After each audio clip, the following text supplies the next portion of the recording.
Welcome to another episode of Homerik.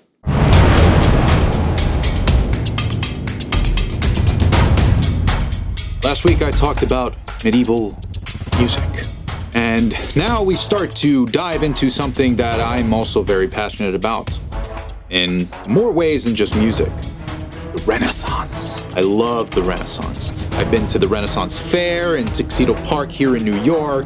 I've attended it in Manhattan. I love New York, and I love the Renaissance fairs. Oh, I play D&D, for God's sake. D&D is fantastic.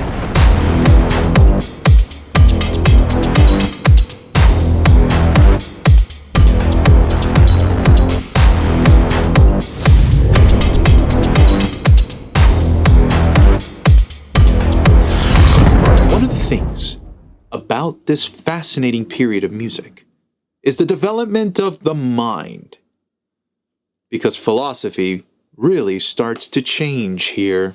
So let's dive deep into the Renaissance music and how it has changed since the medieval period. Now, the Renaissance took place somewhere between 1400 and 1600 AD. This was a really significant moment in time for human history, no doubt.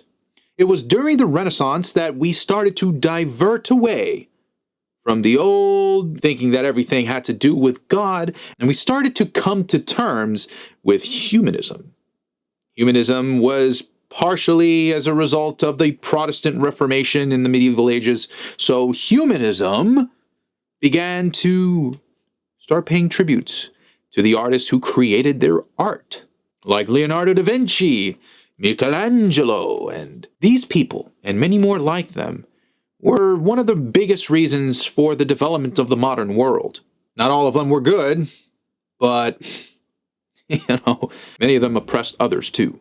But one of the things that I really want to highlight about the Renaissance is that these artists and musicians were inspired by classical mythology, something that was absent during the medieval ages. And that played a pivotal role in the type of content that they created. And artists like Josquin Dupré, an organist, who also wrote choral music and masses and things like motets, were a big factor in Renaissance music. These types of liturgical pieces were inspired by some of the content in the medieval ages, but now we see polyphony starting to take a new and much more complex shape. Take a listen.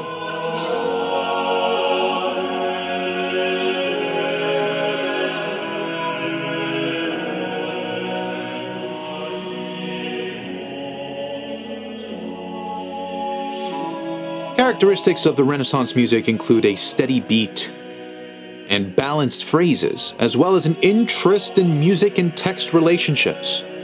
Renaissance composers were obsessed with a concept known as word painting, where you would take a word and map it to a melodic line in a way that resembles how that word plays out. For example, as Vesta was, that was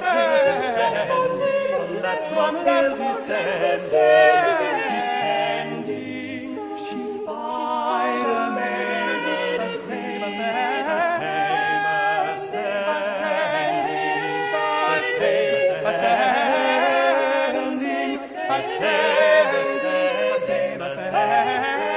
Heaven ascending would go from low to high as you were ascending the scale. Or if somebody was running, those words would be in a fast rhythm. These were popular in pieces like madrigals, another form of music that was developed during the Renaissance.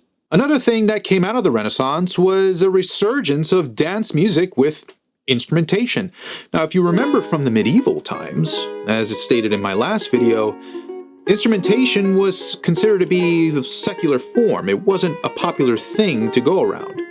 But with the Renaissance, and now this humanistic vibe, people started to get into dance much more. And we had two big versions of dance. The pavan, which was a royal sort of, type of dance, and it was in duple meter. And we also had the galliard, which would be very much paired with the pavan, but it was in triple meter instead. The two would exchange. It was sort of like a formal dance routine that royals would engage in. We also started to see that for many of the common folk, things like jigs would come into existence as well. Jigs were more prevalent at the end of theatrical plays, helping to keep the audience engaged with the stage and others as they were walking out of the show. Now, one highlight I want to talk about the Renaissance is towards the end of the Renaissance.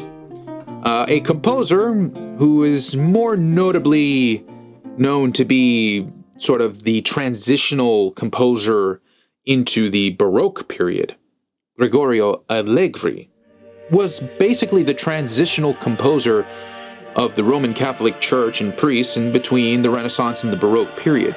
More notably, he's kind of in more of the Baroque side, but I like to talk about him in the Renaissance because he is really sort of, to me, the epitome of polyphony in plain chants, which ties very much to the medieval ages. And one of Allegri's most famous compositions, Miserere me Deus, was actually, if you didn't know, transcribed by Mozart himself.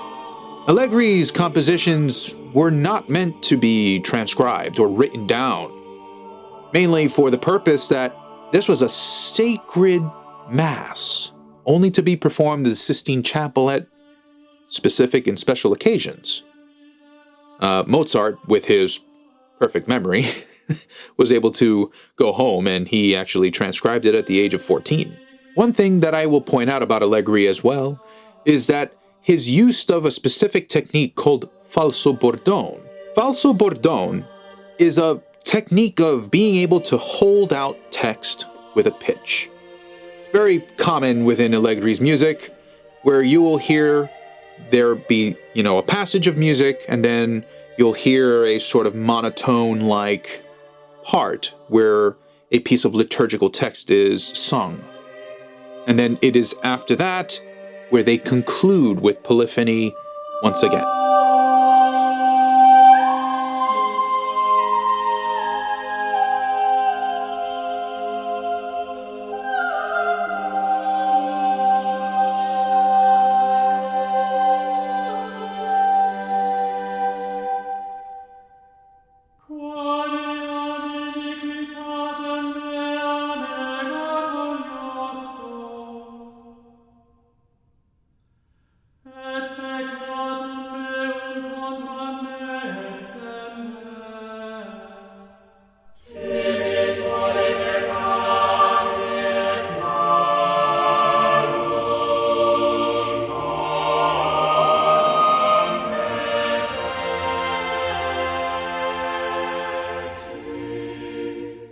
I find Allegri's music to be evoking probably the most spiritual aspect of my own personal self.